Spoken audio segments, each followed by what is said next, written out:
Namaskar.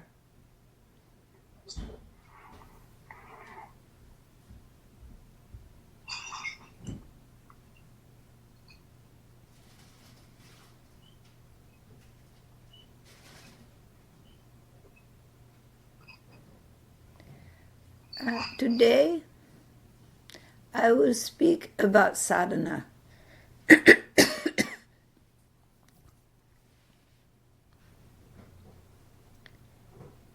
There are many different forms that people use to relax the mind and to access deeper knowledge and direct experience of the numinous. These different techniques do not always yield the same results. Those techniques that emphasize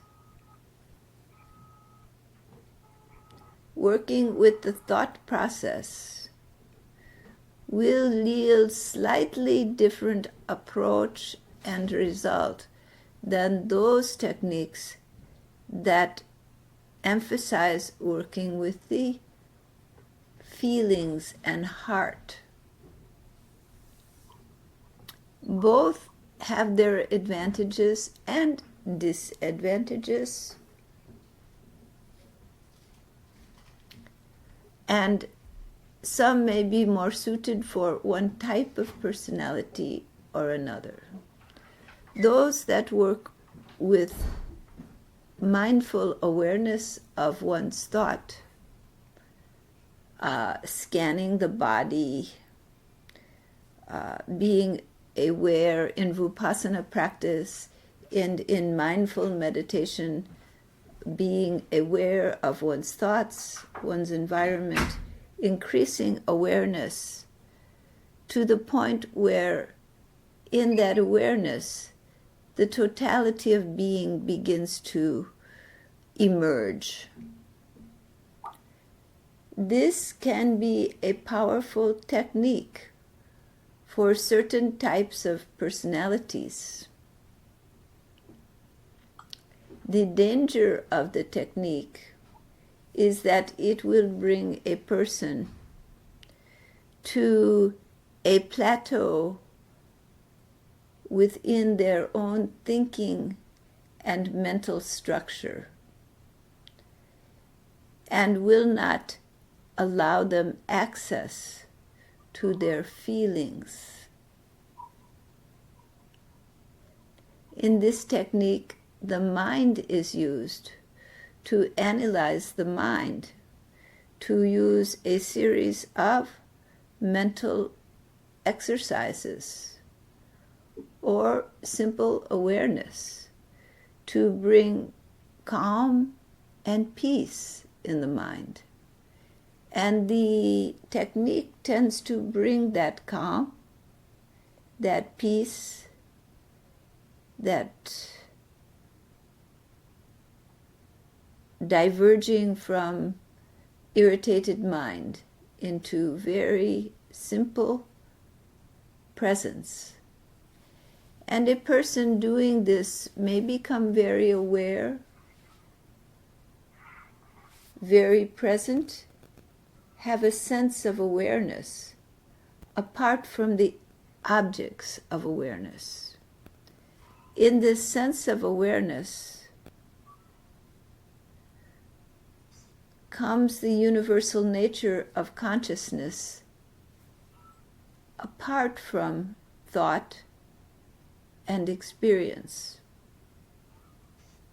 This is a profound realization, but it remains for many, for most, in the mental sphere. And in this mental sphere, there is intellectual understanding. There is peace and calm. but the deeper experience of the infinite and the numinous still evades. Only those who go very deep transcend the mind into the greatness of the infinite.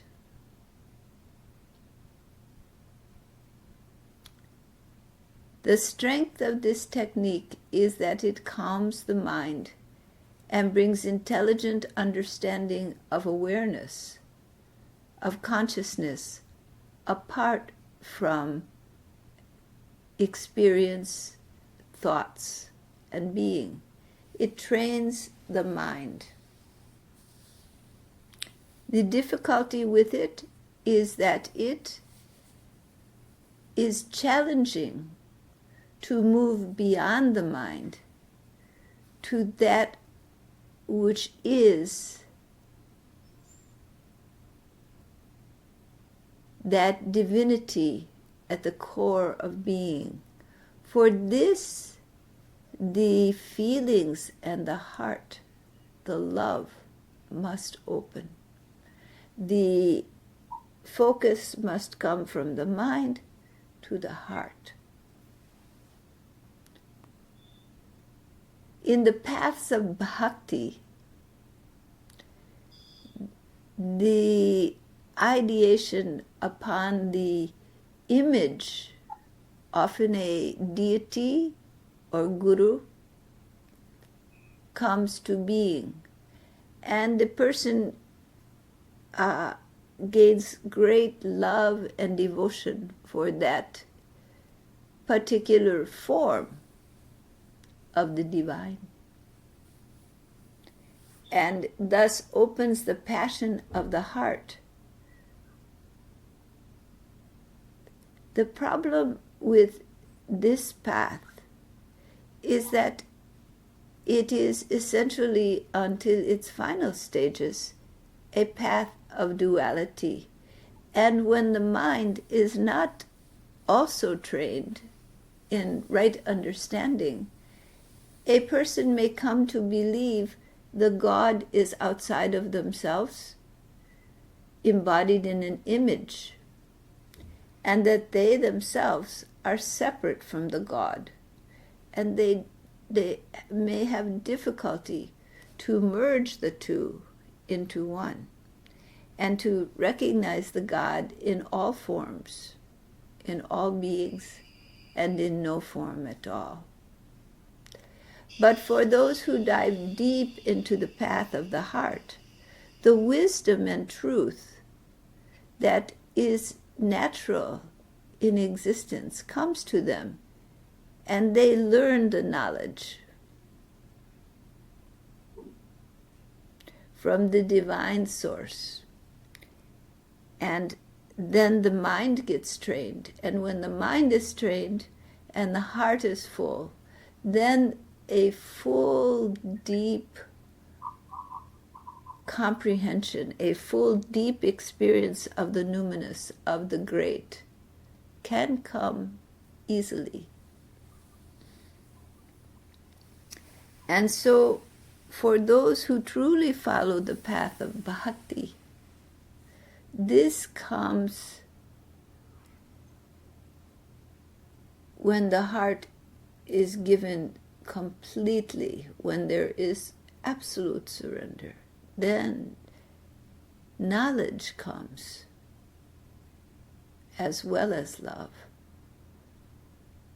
And the devotee realizes the God they worship is not simply the form before them, but lies in themselves and in all other beings, and has no form at all, and all forms. Then the devotee sees the true face of God, sees the one unitary whole. And so these two paths lead slowly to the core, but in very different ways. And for many, stop along the way, and in that stopping do not look similar. Only in the full realization do they remain the same. When the path of the mind is combined with the path of the heart, then there is maximum progress. But they do not easily combine in all personalities. For spiritual realization is not the same path in different personalities. There are some personalities who are so inclined to spiritual life that merely to be a little exposed to a little devotional music or to say the names of God, their mind will go into divine ecstasy. They are so naturally inclined to that divine experience.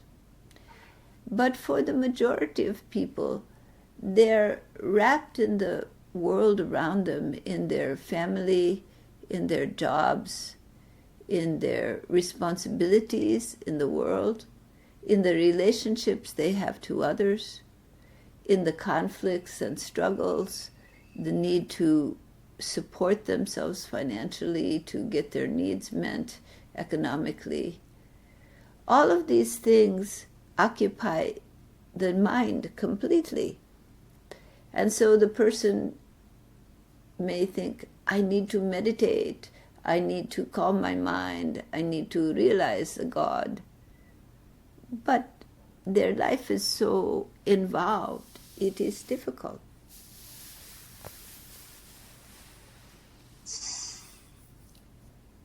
And so for such personalities, there is a need for the calming of the mind, the setting of a discipline, and at least to carve out a little time that is not engaged with all of these activities and involvements. But that is very difficult because when the person sits for sadhana, they think of all these things.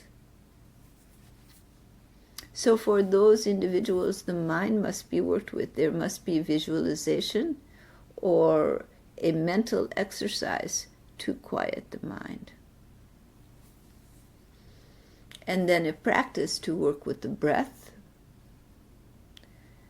with repetitive sound, mantra,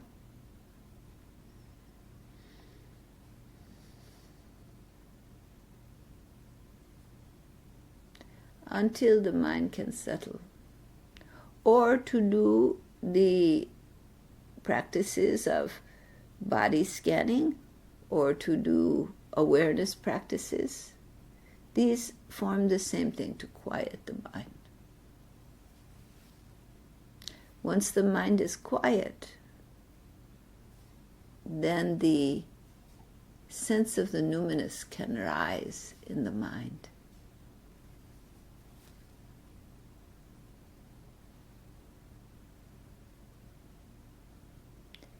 And when sufficient interest is there, then the person may begin to feel a heart feeling for the divine.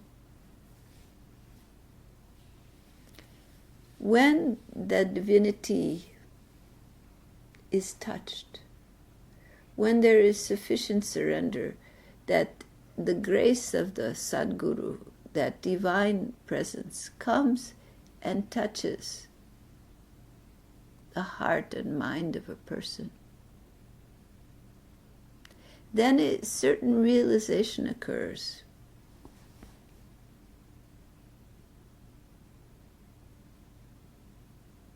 The person feels they have experienced something beyond anything else in the world.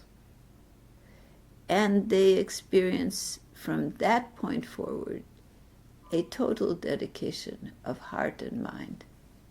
They may become forgetful of it in the events and exercises of the world. It may not always be on the surface of their life, but it consumes the core of their being. For that, it is the grace of the Sadguru that touches the mind and heart of one seeking truth,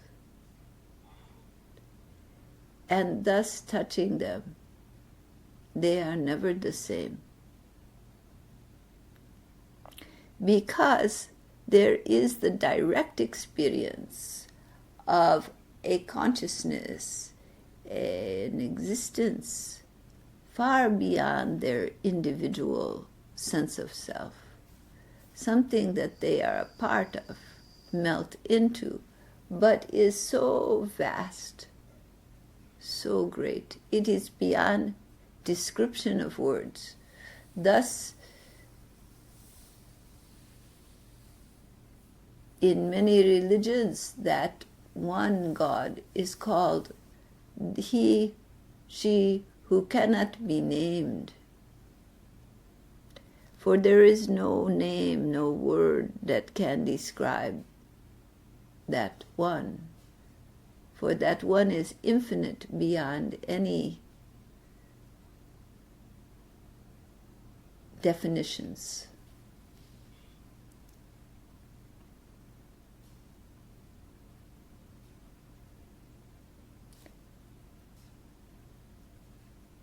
When this grace comes, whether it be to one following the path of the mind that requires no belief in a God or a higher entity of any type,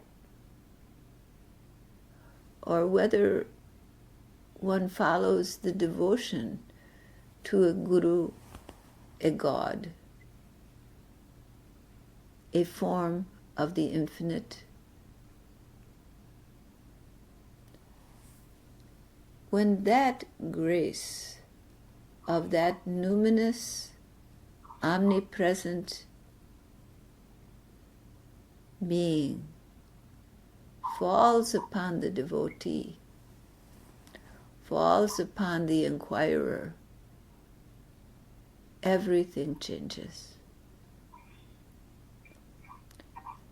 Therefore, such people become dedicated. Their inner hearts take the hue of love. For once having touched, even once, that greatness, it is so profound that a being, a person, cannot begin to express the depth of that experience, the depth of that touch, the knowledge of something immense, vast, a love so deep that all else is simply a minor reflection.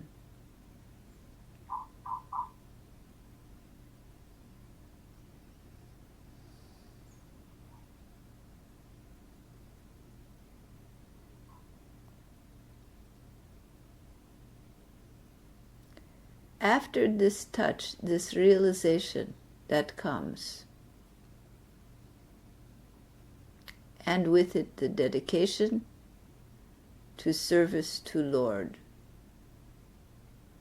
or for those who have no understanding of Lord or God, but follow the path of the mind into quietness and stillness, there is an awareness of an immense vastness, even called an emptiness.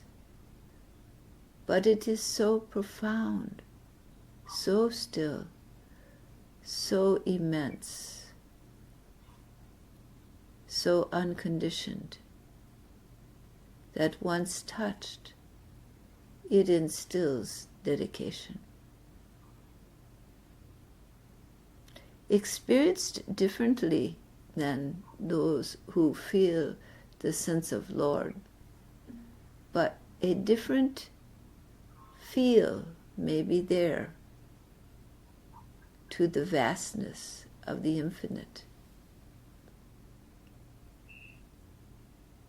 But it is the same God, the same one eternal being, the same one awareness, the same one consciousness, the same one infinite divinity.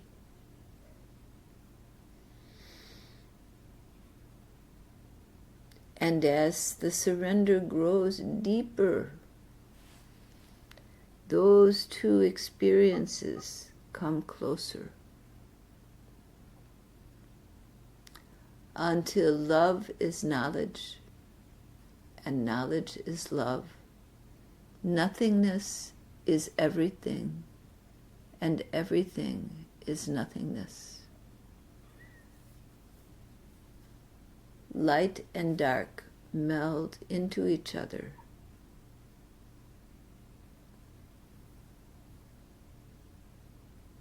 One eternal existence, one love, one truth, one being.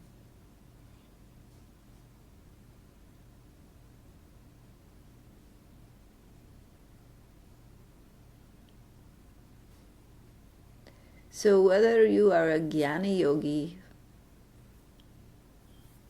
a non-dualist, a bhakti, a tantrika, it doesn't matter in the end.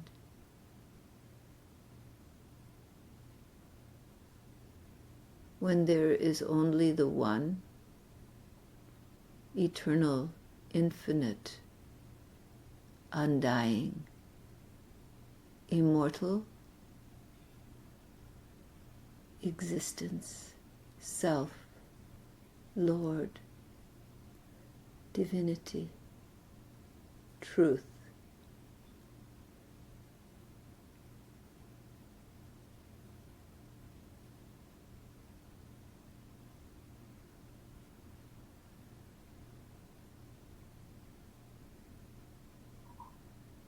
There are times on the path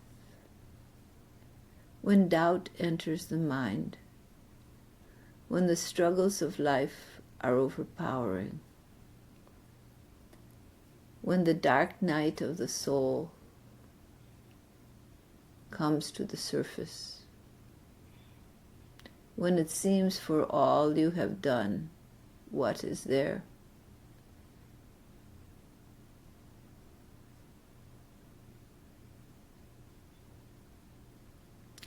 But this, if it should occur in the path to truth, is a sign of great progress.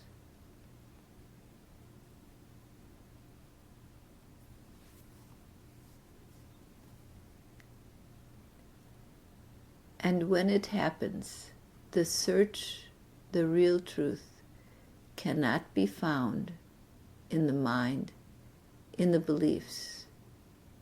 It can only be found in the direct experience.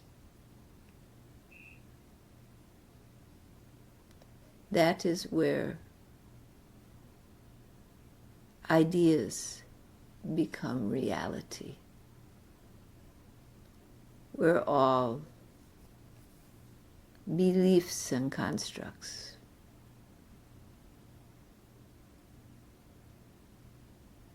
are put to the test, and there is only surrender to the one, to become one with knowledge, with truth, with love eternal.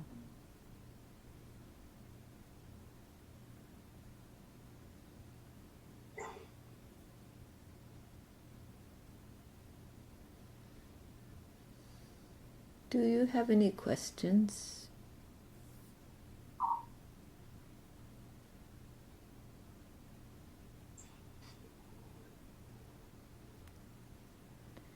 regarding the path of sadhana.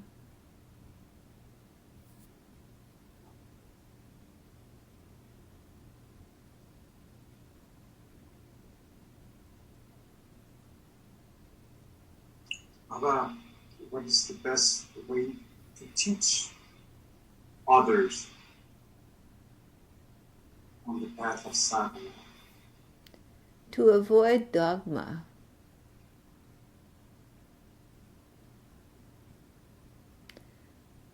To look at the personality and the disposition of the person.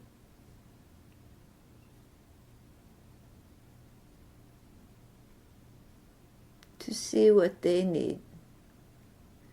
You have been taught a set of practices to teach. Those are the practices you teach. But how you teach them depends on the person you are teaching.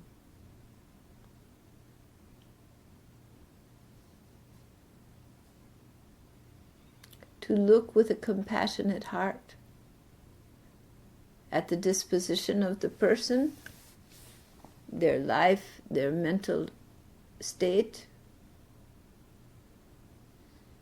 and give them the practices so that they may liberate the mind and the heart. But also to teach them knowledge, that they might have right understanding.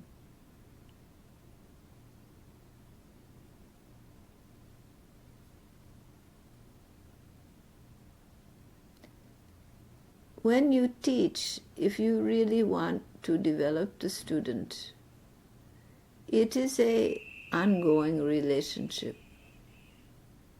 not a one-time give them a practice and send them on their way. For most people, it is very difficult to maintain the practice, and the path of truth is challenging. They need ongoing guidance. They need someone who will look after them, understand their pain, their struggle, and guide them. Let them connect with the Sadguru so that they can feel the inner guidance as well.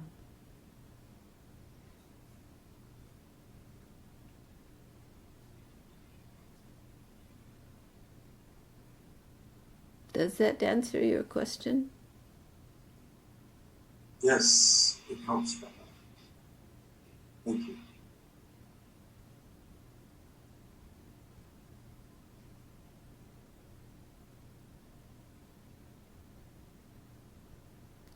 All right. Right. Namaskar. Thank you. Namaskar.